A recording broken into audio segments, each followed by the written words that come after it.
Hello students, कैसे हो आप सब। होप सो आप सब बढ़िया होंगे। मैं बता दूं, मैं भी बढ़िया। तो आज हम करते हैं चैप्टर स्टार्ट, डेप्रिसिएशन। ठीक, डेप्रिसिएशन वाला चैप्टर हम जो स्टार्ट करते हैं। पहले तो आ जाएगा क्वेश्चन कि व्हाट इज डेप्रिसिएशन। पहले मैं आपको थोड़ी बहुत ही इसकी थोड़ी नॉलेज दे दूं कि थ्योरी बता दूं क्या होता है डेप्रिसिएशन, मीनिंग क्या होता है, इसके मेथड्स क्या होते हैं, किस किस पर क्या मतलब एसेट्स जो भी होंगी उन पर क्या लगेगा।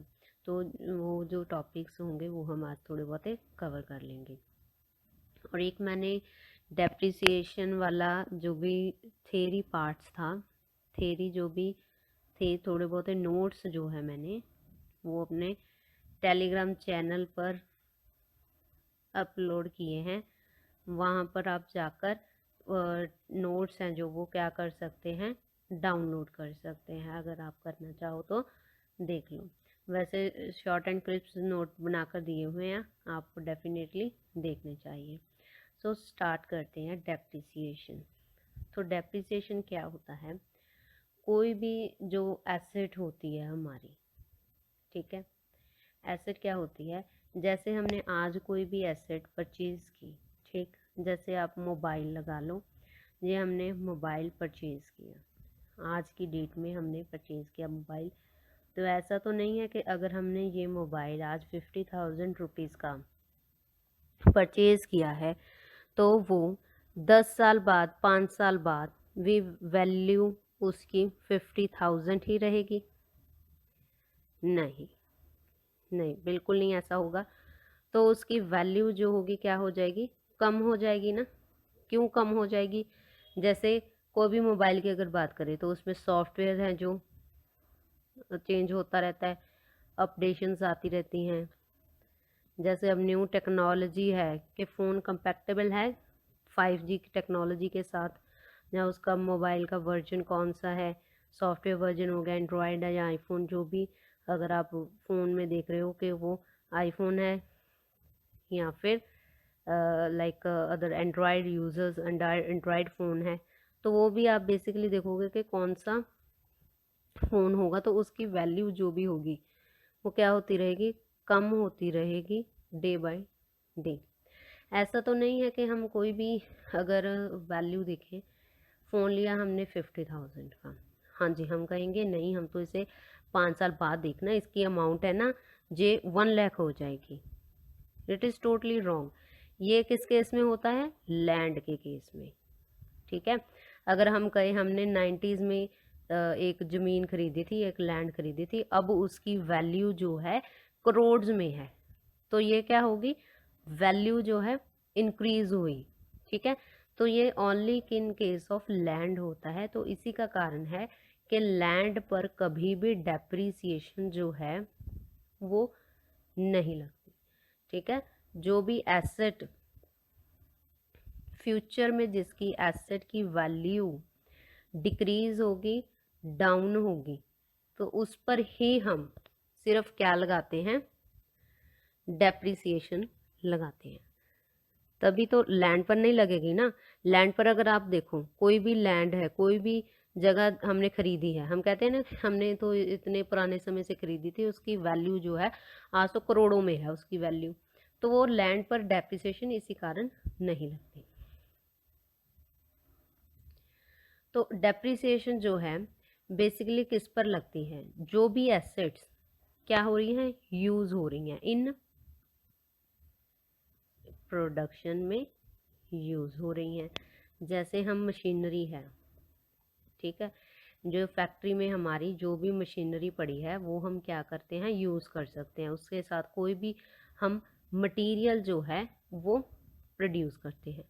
तो मशीनरी की वैल्यू क्या होती रहती है, डेप्रिसिएट होती रहती है। अगर हमने कोई भी मशीन खरीदी 10 लाख की,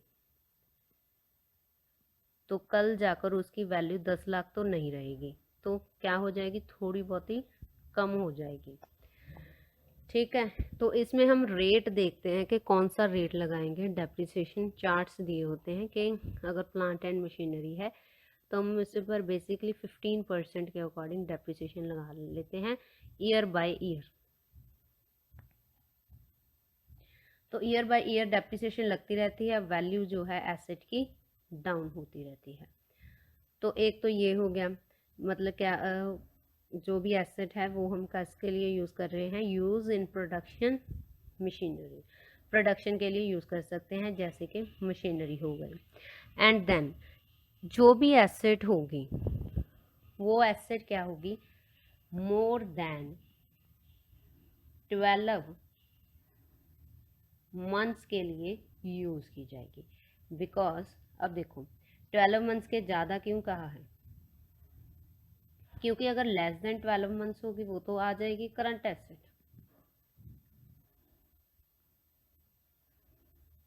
ठीक है, तो हमने कौन सी एसेट लेनी है, जो भी एसेट 12 मंथ से ज़्यादा जो है यूज हो रही हो, तो उस पर ही हम क्या लगाते हैं, डेप्रिसिएशन लगाते हैं, जो भी एसेट होगी। तो एसेट बेसिकली जो एसेट हो जाती है हम उसको क्या कह देते हैं, एसेट्स हैं जो हमारी, एक तो हो जाती है tangible and second is intangible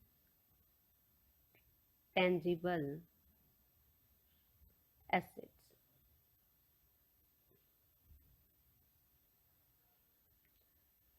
अब फर्स्ट बात करते हैं टेंजिबल एसेट्स की।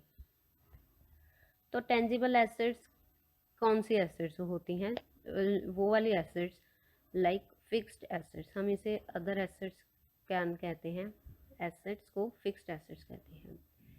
ये वो वाली एसेट्स होती हैं that can be touched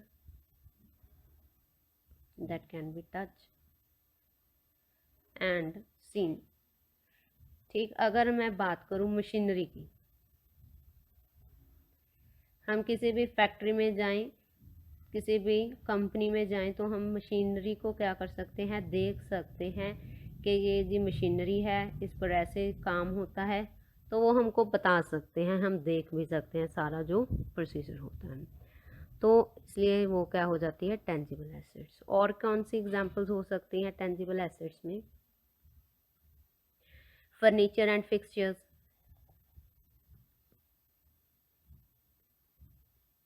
plant and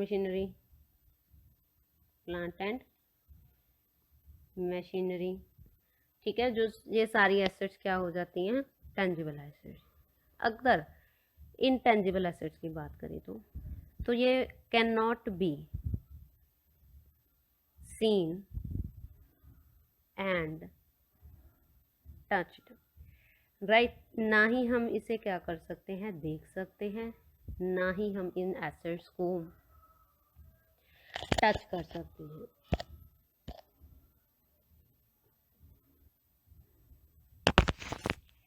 तो इनमें इंटेंजिबल एसेट्स में कौन सी जो एसेट्स होंगी हो सकती हैं, like goodwill, software, patents, trademarks,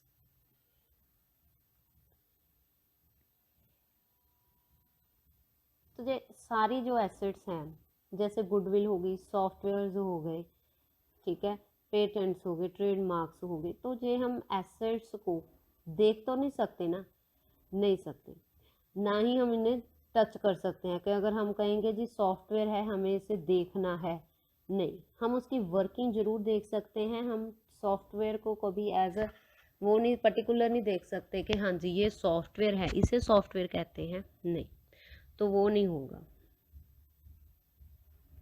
तो जैसे हम टाटा की बात करें, टाटा कंपनी की, तो उसने क्या बनाई है, अपनी गुडविल बनाई है, ठीक है, अपने कॉरपोरेट लेवल में उसने कॉरपोरेट वर्ल्ड में अपनी क्या बनाई है, एक गुडविल बनाई है। तो वो गुडविल हमें कहने में पता लगता है ना कि हाँ जी उसने अपनी रेपुटेशन बनाई है, गुडविल बनाई है, तो वो होती है गुडविल। ठीक है, वो हम ऐसे मतलब फील कर सकते हैं जस्ट उसे कि हाँ जी उस बंदे ने कुछ काम किया है, रतन टाटा सर ने कुछ काम किया है, तो वो वाली हो जाती है गुडविल, तो इंटेंजिबल एसेट्स हो जाती है।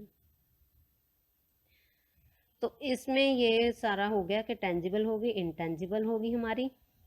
तो फिर इसमें आ जाते हैं हमारे जो मेथड्स हैं, main methods.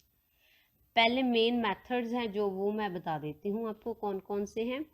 Straight line method,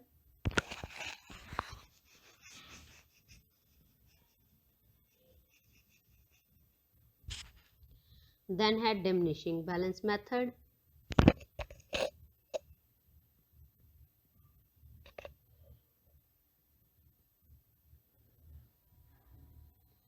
then है हमारा units of production method.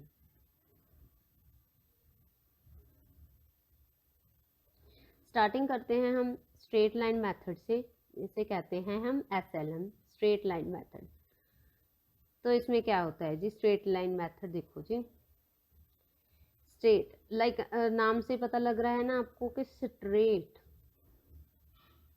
Line method, जैसे हमने एक लाइन ड्रॉ कर ली कि इसकी वैल्यू जो पर्टिकुलर ईयर्स जो होंगे वो इतने होंगे, जितनी भी वैल्यू होगी उसके साथ ईयर्स को डिवाइड कर देंगे, तो एक कॉमन वैल्यू जो आ जाएगी उसे हम क्या कहेंगे, डेप्रिसिएशन।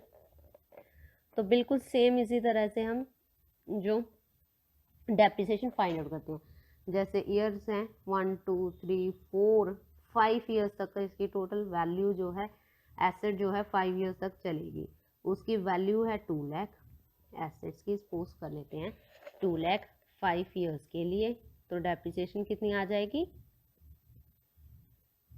40,000। तो ये आ गई डेप्रिसिएशन।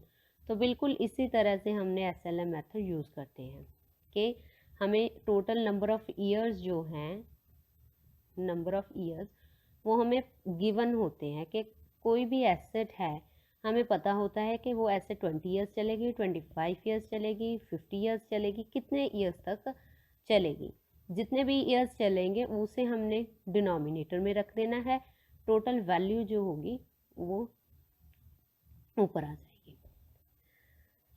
तो इसमें क्या होता है, एक दो पॉइंट्स हैं वो आप लिख लो SLM बेसिस में। एन इक्वल अमाउंट,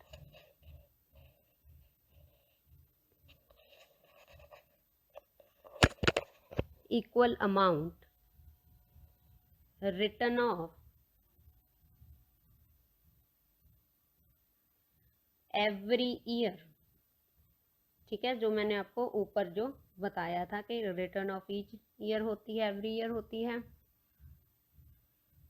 इसका एक एडवांटेज ये है, मेथड सिंपल टू अप्लाई है,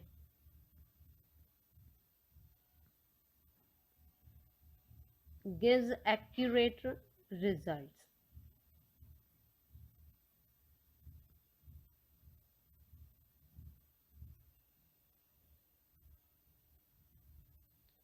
इसे हम अदर मेथड भी कह देते हैं, फिक्स्ड इंस्टॉलमेंट मेथड। फॉर्मूले की बात करें तो फॉर्मूला क्या होता है, बिल्कुल ऊपर जैसा जो हमने ये किया था ना, बिल्कुल ऐसा ही फॉर्मूला है, बस एक इसमें एडिशन आ जानी है, लेस होगा वो ऐड होगा, बाकी नहीं कुछ। Cost of asset minus scrap value divided by useful life. ठीक है, ये तो हो गया अगर हमें डेप्रिसिएशन निकालनी है, तो इस तरह से डेप्रिसिएशन आती है। अगर हमें डेप्रिसिएशन रेट निकालना हो तो वो कैसे निकालेंगे, SLM डेप्रिसिएशन रेट, तो वो आता है straight line method. Straight line जितनी भी डेप्रिसिएशन आ जाएगी ना, जैसे इस फॉर्मूले से हमने डेप्रिसिएशन निकाली, वो यहाँ पर आ जाएगी divided by cost of asset into 100। ठीक, तो ये ऐसे सबसे सिंपल मेथड है, इसमें कुछ नहीं करना होता। तो एक ये हो गया कि हमने एसेट जो है जैसे SLM बेसिस पर ली 1 जनवरी को ली, बट हमारी बुक्स जो क्लोज हो रही हैं 31 मार्च को हो रही हैं, तो उसमें हम वैल्यू जो भी डेप्रिसिएशन होगी, जैसे हमारी डेप्रिसिएशन आई 50,000 की, ठीक है, जो हमने ऊपर निकाली थी ये वाली सम में, ठीक है, एग्जाम्पल ली थी ना, 40 आ रही थी, ठीक है, 40 लिख देते हैं। हाँ जी, यहाँ पर आ रही थी 40,000। तो अब हम ये तो हमने निकाली है फुल ईयर की, ठीक है ना, तो ये हमने निकाली है फुल ईयर की। तो हम बट बुक्स कब क्लोज हो रही हैं 31 मार्च को, तो अब हमें सिर्फ डेप्रिसिएशन जो है कितने मंथ्स की लगानी होगी, जैन फेब मार्च, 3 मंथ्स की। तो 40,000 इंटू 3 अपॉन 12, 4 इज 1, 10,000 आ जाएगी डेप्रिसिएशन जो भी आएगी। ठीक है, ऐसा नहीं है कि हमने ऐसे ही लगा देनी है कि हाँ जी 40,000 आ रही है तो 40,000 ही पर मंथ जो पर ईयर जो लगती रहेगी। हमने ये भी देखना होता है कि बुक्स कब क्लोज हो रही हैं, परचेज कब की थी, बुक्स कब क्लोज हो रही हैं, फुल ईयर पर ही हो रही है ना क्लोज तो बुक्स, तो वो ध्यान में रखना होगा। अगर यहाँ पर ऐसा होता कि बुक्स जो हैं क्लोज हो रही हैं 31 दिसंबर को, ठीक है, एक केस ये भी बनता है कि 31 दिसंबर को की है, तो डेप्रिसिएशन कितनी आ जानी थी फुल ईयर की 12 मंथ्स की, तब हमारी डेप्रिसिएशन आ जानी थी 40,000। बट अब उन्होंने कह दिया कि बुक्स जो क्लोज हो रही हैं 31 मार्च को हो रही हैं, तो इस हिसाब से हमारी जो डेप्रिसिएशन लगेगी वो कितनी लगेगी, 3 मंथ्स की लगेगी, राइट। तो डेप्रिसिएशन वैल्यू जो है इतनी आ जाएगी। तो इसके रिगार्डिंग एक सम था SLM बेसिस के रिलेटेड, तो देखो जी, इलस्ट्रेशन 1 है, इंस्टीट्यूट मटेरियल की इलस्ट्रेशन 1 है, वहाँ पर भी देख सकते हो आप, यहाँ पर भी देख सकते हो, जैसे कि मैंने ले ली है। तो सम को सबसे पहले क्या करना है, रीड, हाँ जी, प्रॉपर रीड करो सम को। Jain brothers acquired a machine on 1st July 2018 at a cost of 14 lakh, spent 1 lakh on its installation. The firm writes off depreciation at 10% of original cost every year. Original cost मतलब SLM लगा रही है। Then the books are closed on 31st December every year. ठीक है, तो मतलब हमारा जो फाइनेंशियल ईयर होगा वो कहाँ से स्टार्ट होगा, 1 जनवरी से लेकर 31 दिसंबर तक। ठीक है जी, तो वो उन्होंने कहा क्या क्या कहा, उन्होंने क्या प्रिपेयर करना है, एक तो मशीनरी अकाउंट करना है, देन एक डेप्रिसिएशन अकाउंट है वो प्रिपेयर करने हैं 2018 के और 2019 के। तो सम देखते हैं, नेक्स्ट पेज पर ही कर लेते हैं ना।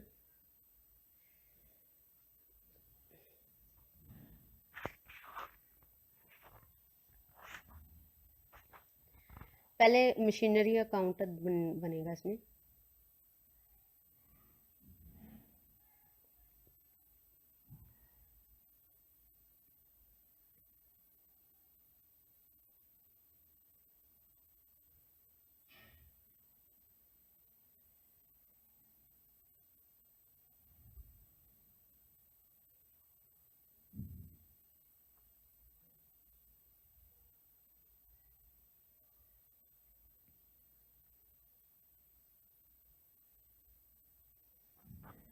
इसमें क्या आ जाता, डेट के लिए मेरे पास स्पेस नहीं है एक्चुअल में, तो एक डेट का भी कॉलम बनता आता है।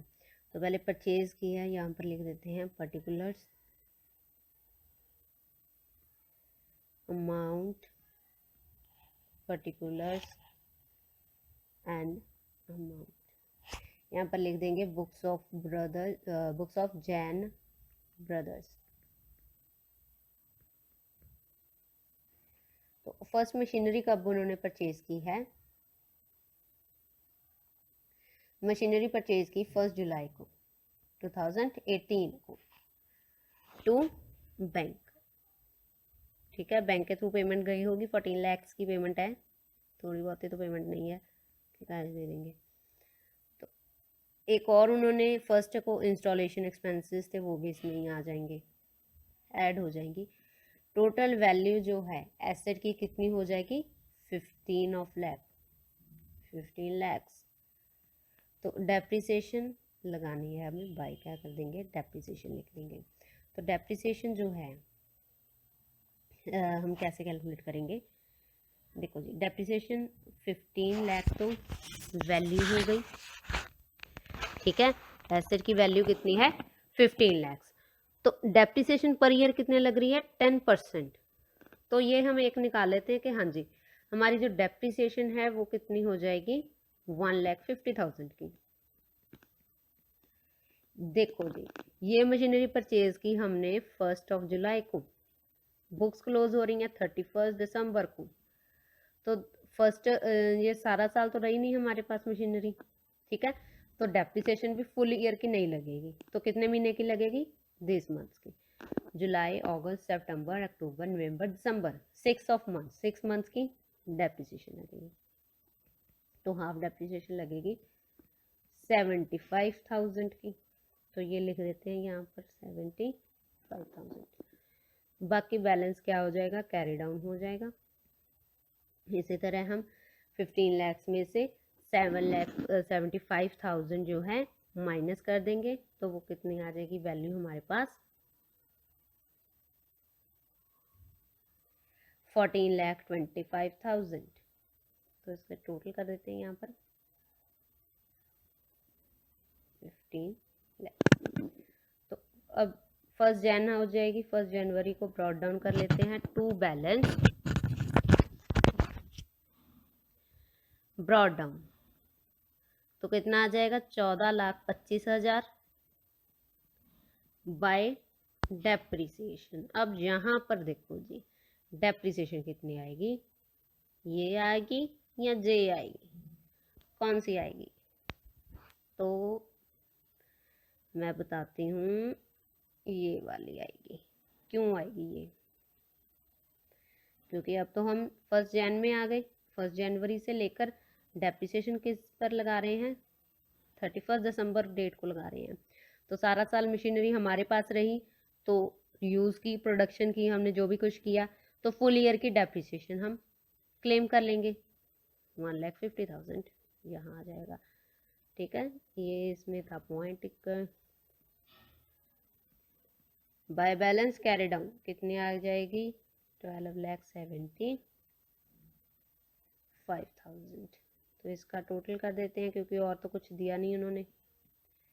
14,25,000, 14,25,000, ठीक जी। तो ये हो गया हमारा मशीनरी अकाउंट। तो एक उन्होंने और अकाउंट कहा है, कौन सा? Depreciation account. देखो, डेप्रिसिएशन अकाउंट में आपको बताती हूँ, लाइंस में ड्रॉ कर लो।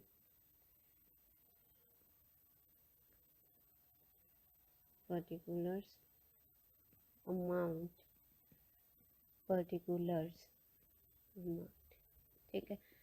तो इसमें मशीनरी की वैल्यू आ जाएगी, मशीनरी में जो हमने अकाउंट में आप देखेंगे, मशीनरी अकाउंट से डेप्रिसिएशन ये वाली। अगर देखो, इसमें जो डेप्रिसिएशन की वैल्यू थी वो थी 75,000, ठीक है।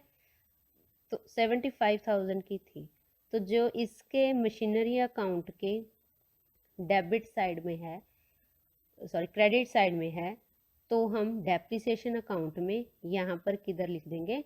डेबिट साइड पर लिख देंगे। कितनी वैल्यू? 75,000। तो इस डेप्रिसिएशन को हम बाद में कहाँ लेकर जाते हैं? P&L अकाउंट में। ठीक है, इस तरह हमारा ये अकाउंट है यहाँ पर हो गया फिनिश 2018 का। 2019 की अगर बात करें तो फिर मशीनरी कितनी आ जाएगी डेप्रिसिएशन? देखो जी, अब कितनी आ जाएगी? 1,50,000 ये वाली। ठीक है, ऐसे इसके क्रेडिट में है तो डेप्रिसिएशन अकाउंट में क्या आ जाएगी? डेबिट साइड में आ जाएगी। यहाँ पर लिख देते हैं 1,50,000। तो ये भी है क्या होगा हमारा? सीधा जहाँ का कहाँ पर जाएगी depreciation? Profit and loss account में। तो इसमें कर दी हम। ठीक है, तो कितनी आ जाएगी यहाँ पर? 1,50,000। तो मतलब जो भी मशीनरी की कोई भी डेप्रिसिएशन होगी तो वो किस में आ जाएगी? अकाउंट में। जब हमने अकाउंट क्लोज करना है तो उसे P&L अकाउंट में, प्रॉफिट एंड लॉस अकाउंट में जो हम ट्रांसफर करते हैं। तो ये होगा डेप्रिसिएशन अकाउंट एंड ये वाला हो गया हमारा मशीनरी अकाउंट। 2 इयर्स का कहा था उन्होंने तो हमने 2 इयर्स का बना दिया।